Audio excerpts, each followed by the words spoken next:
hacía fornicar a los siervos de Dios. Lo que Jesús reveló es estremecedor. Miremos el mensaje a la iglesia de Tiatira. En la iglesia de Tiatira, muchos miembros de esta iglesia se desviaron y se dejaron seducir por una mujer que se le presenta con el nombre de Jezabel. Ella decía ser profetisa, pero el mismo Señor Jesucristo dice que no lo era. El problema de esta mujer era que enseñaba y seducía a la inmoralidad y a la idolatría a los siervos de Cristo, a personas que habían sido comprados con la sangre de Cristo. Dios le había dado tiempo a esta falsa profetisa para que se arrepintiera y no lo hacía. Así que bienvenido a nuestro video, mi querido hermano. Hoy te presentamos un estudio bíblico detallado de lo que fue el mensaje de la iglesia de Jesucristo a Tiatira. Así que no te olvides de dejarnos tus comentarios y reacciones acerca de este tema. Tiatira fue una ciudad de Asia Menor en los límites de Libia y Misia. Hoy en día está levantada sobre ella la moderna ciudad de Hisar, en Turquía. Y es una de las 7 ciudades a las que se dirige una carta. Tiatira era la más pequeña de todas, aunque se le dirige la carta más larga. Leamos Apocalipsis 2:20 al 21, en donde Cristo reprende a su iglesia: pero tengo unas pocas cosas contra ti, que toleras que esa mujer Jezabel, que se dice profetiza, enseñe y seduzca a mis siervos a fornicar y a comer cosas sacrificadas a los ídolos. Y le ha dado tiempo para que se arrepienta, pero no quiere arrepentirse de su fornicación. Aunque había cosas en esa iglesia que habían progresado muy bien, sin embargo había otras que desagradaban profundamente al Señor. Lo que vamos a ver es que la iglesia en Tiatira había permitido que personas malvadas dañaran la iglesia desde adentro. Número 1. El Señor le dice a esta iglesia: toleras que esa mujer Jezabel, que se dice profetiza. En la carta a Pérgamo vimos que Balaán seducía al pueblo desde afuera, pero en Tiatira vemos que esta seducción se estaba llevando a cabo desde el mismo liderazgo de la iglesia. Esto hacía que fuera especialmente grave. Una de las principales dirigentes de la iglesia es llamada aquí Jezabel por el Señor Jesucristo.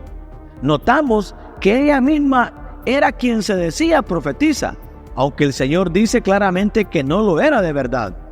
Estas cartas nos revelan que el mundo espiritual está lleno de falsedad y mentira.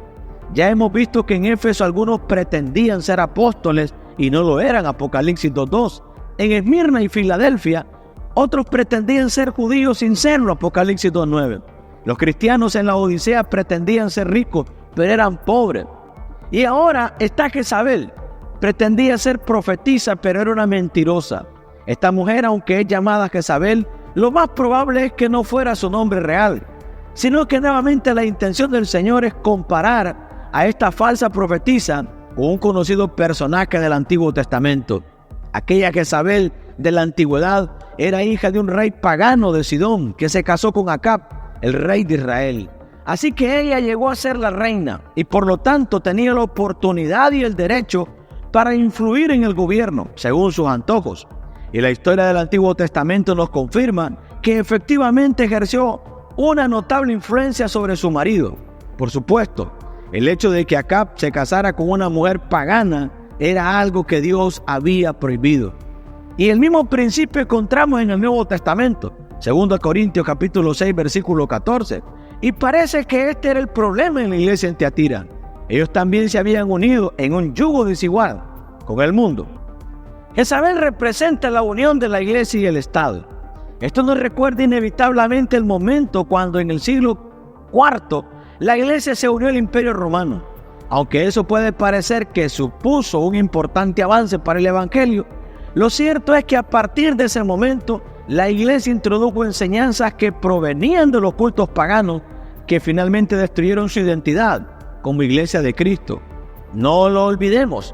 Aunque pudiera parecer inocente o moderno tener una mujer como Jezabel en la iglesia, esto terminaría siendo totalmente destructivo. Hay varias cosas que debemos aprender de esta mujer en el Antiguo Testamento que nos deben poner sobre aviso. Ella destruía a los profetas del Señor e intentó eliminar el culto a Jehová en Israel. 1 Reyes 18, 4 y 13. También se propuso matar a Elías. 1 Libro de los Reyes, capítulo 19. Introdujo el culto a Baal en Israel y mantenía a sus profetas. Ella misma era dada a las fornicaciones y a las hechicerías. Tramó el asesinato de Nabot con mentiras para quitarle su herencia. Por supuesto, teniendo en cuenta todos estos hechos, es claro que la Jezabel de la iglesia en Tiatira no era una auténtica creyente, un poco despistada. Era una mujer incrédula y altamente peligrosa. Pero lo peor del caso es que en la iglesia le permitían enseñar. Número 2, el Señor le dice a la iglesia: permites que esta mujer enseñe y seduzca a mis siervos a fornicar y a comer cosas sacrificadas a los ídolos. A continuación se nos explica cuáles eran sus métodos. Se nos dice que enseñaba y seducía a los siervos de Dios a fornicar y a comer cosas sacrificadas a los ídolos. Lo más probable es que no se trate aquí de una seducción sexual, sino que les estaba engañando en cuanto a su fidelidad a Dios para que cometieran fornicación espiritual. Podemos imaginar que los cristianos en Tiatira tendrían grandes dificultades para formar parte de las poderosas corporaciones comerciales de artesanos de la ciudad. Recordemos que ser miembro de esas organizaciones requería asistir a los banquetes organizados por las mismas, lo que implicaba participar de ciertos cultos paganos en honor a la deidad protectora del mismo y a comer después la carne que antes les había sido ofrecida. Además, esas comidas degeneraban frecuentemente en libertinaje sexual, lo que aún agravaba más el problema. ¿Qué harían los cristianos en esa situación? Si no transigían, lo más seguro es que quedaran privados de trabajo. Y parece que Jezabel estaba persuadiendo a los miembros de la iglesia a participar en ese tipo de celebraciones. Si fuera así, la iglesia en Tiatira habría sacrificado ciertos principios espirituales a cambio de obtener beneficios económicos y sociales, lo que finalmente habría llevado a la iglesia a la relajación moral. Finalmente, cada nueva generación de cristianos tiene que enfrentarse con esta complicada cuestión: ¿hasta dónde puedo aceptar y adoptar las prácticas del mundo en los negocios, en el trabajo, en la familia, en los estudios? Algunos cristianos en nuestros días se comportan como si pensaran que los negocios, la vida social, la política, las diversiones no tienen nada que ver con mi fe cristiana. Pero cada creyente tendrá que preguntarse hasta qué punto su participación en la sociedad compromete algunos de los principios cristianos.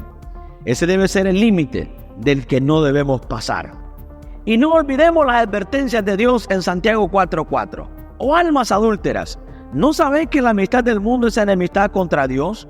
Cualquiera pues que quiera ser amigo del mundo se constituye enemigo de Dios. Pero no solo la participación de la iglesia en el mundo era un problema. De hecho, lo que el Señor reprende es que esto se estaba enseñando desde el mismo púlpito. La iglesia había permitido que personas no creyentes tuvieran posiciones de responsabilidad y además enseñasen a la congregación.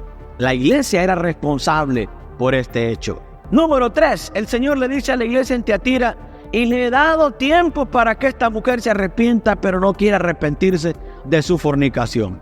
La Jezabel del Antiguo Testamento tuvo la oportunidad de arrepentirse cuando Dios envió al profeta Elías a encontrarse con Acab y los profetas de Baal. Allí se demostró que Jehová era el único Dios verdadero.